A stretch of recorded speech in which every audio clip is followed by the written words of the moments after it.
Hai, perkenalkan saya Putri Ajeng Husnul Khotimah dari Program Studi Pendidikan Khusus Universitas Negeri Jakarta. Dalam video ini, saya akan menjelaskan sedikit tentang learning disabilities.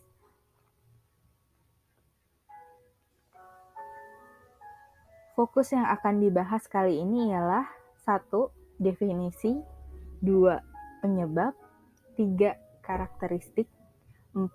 Klasifikasi.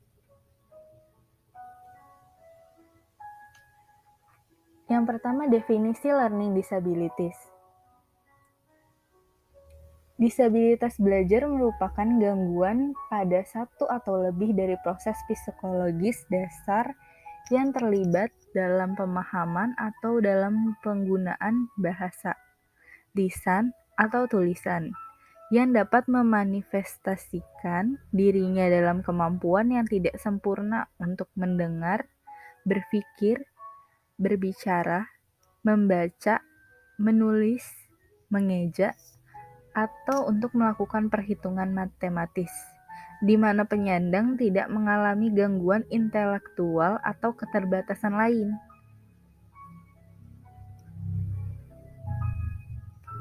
Learning disabilities menurut National Joint Committee of Learning Disabilities adalah istilah umum untuk berbagai jenis kesulitan dalam menyimak, berbicara, membaca, menulis, dan berhitung. Kondisi ini bukan karena kecacatan fisik atau mental, bukan juga karena pengaruh faktor lingkungan, melainkan karena faktor kesulitan dari dalam individu itu sendiri saat mempersepsi dan melakukan pemrosesan informasi terhadap objek yang diindrainya.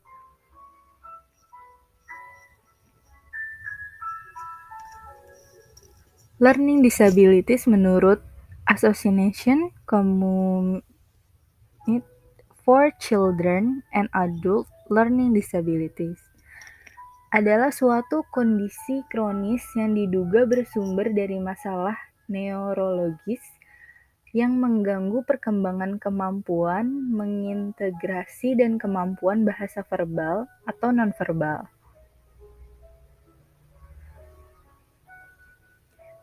Pembahasan kedua itu penyebab learning disabilities.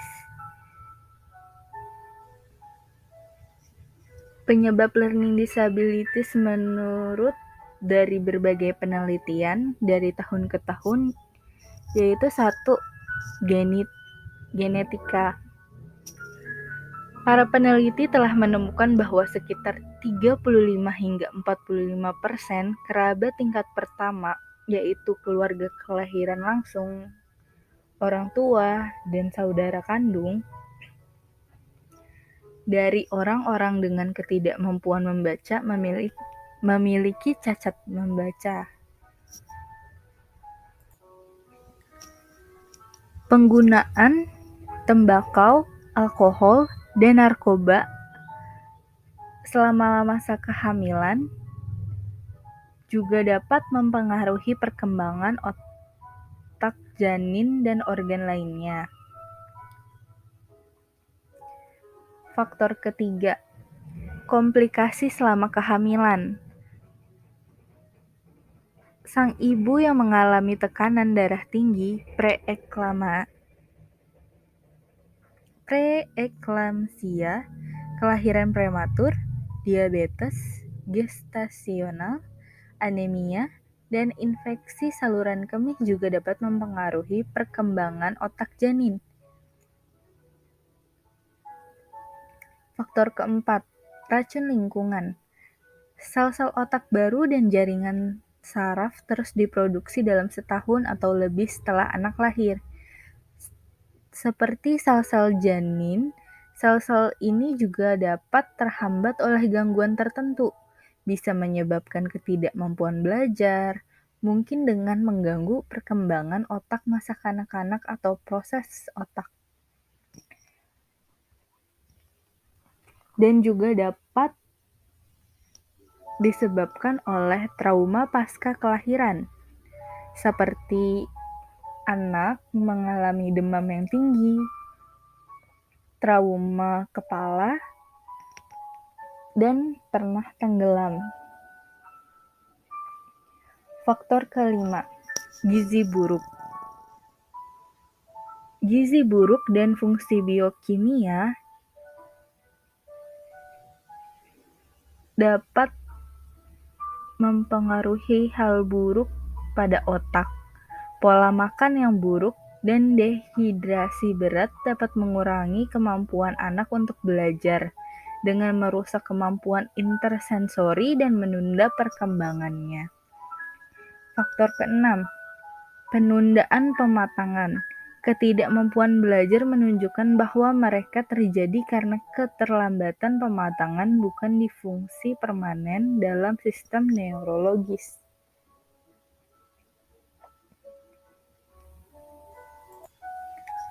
Pembahasan ketiga, karakteristik learning disabilities.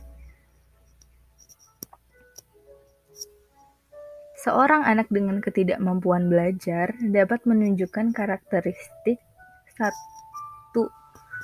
Kesulitan di bidang akademik. Karakteristiknya yaitu membuat banyak kesalahan saat membaca dengan keras dan sering mengulangi dan berhenti. Yang kedua, tulisan tangan yang sangat berantakan atau memegang pensil dengan canggung. Yang ketiga, kesulitan memproses informasi. Anak akan sulit dan merasa cemas saat harus memproses informasi dari luar. Keempat, kesulitan dalam bahasa tertulis. Kelima, salah mengucapkan kata-kata atau penggunaan kata yang salah yang terdengar serupa.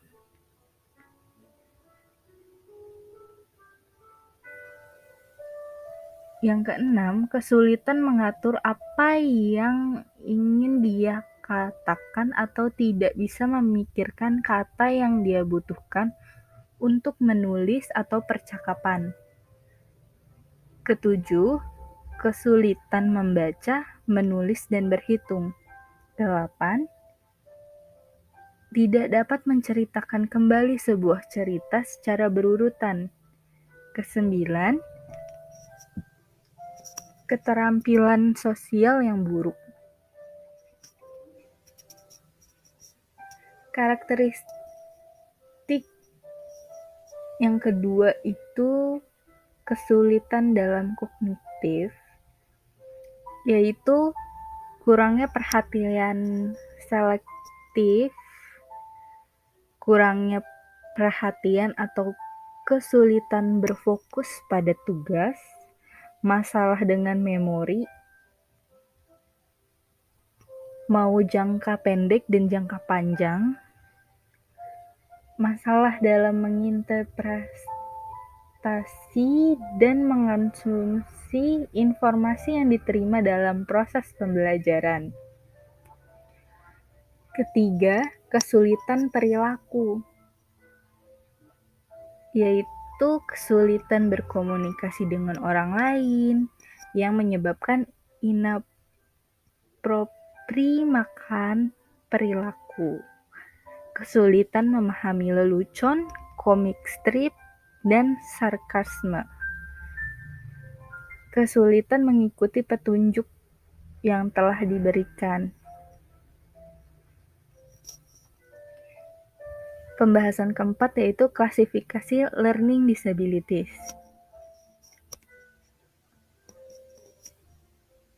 1. Kesulitan belajar perkembangan pra-akademik. Gangguan yaitu gangguan perkembangan motorik, gangguan pada kemampuan melakukan gerak dan koordinasi alat gerak. Gangguan perkembangan sensorik, yaitu gangguan pada kemampuan menangkap rangsangan dari luar melalui alat-alat indera. Gangguan perkembangan perseptual adalah gangguan pada kemampuan mengolah dan memahami rangsangan dari proses penginderaan sehingga menjadi informasi yang bermakna. Gangguan perkembangan perilaku. Gangguan pada kemampuan menata dan mengendalikan diri yang bersifat internal dari dalam diri anak. Klasifikasi learning disabilities yang kedua itu kesulitan belajar akademik. 1. Disleksia atau kesulitan membaca adalah kesulitan untuk memaknai simbol, huruf, dan angka melalui persepsi visual dan auditoris. Hal ini akan berdampak pada kemampuan membaca pemahaman. Yang kedua, disgrafia atau kesulitan menulis. Kesulitan yang melibatkan proses menggambar simbol-simbol bunyi menjadi simbol huruf dan angka. Yang ketiga, diskalkulia atau kesulitan berhitung adalah kesulitan dalam menggunakan bahasa simbol untuk berpikir, mencatat, dan mengkomunikasikan ide-ide yang berkaitan dengan kuantitas atau jumlah. Kemampuan berhitung sendiri terdiri dari kemampuan yang bertingkat dari kemampuan dasar sampai kemampuan lanjut.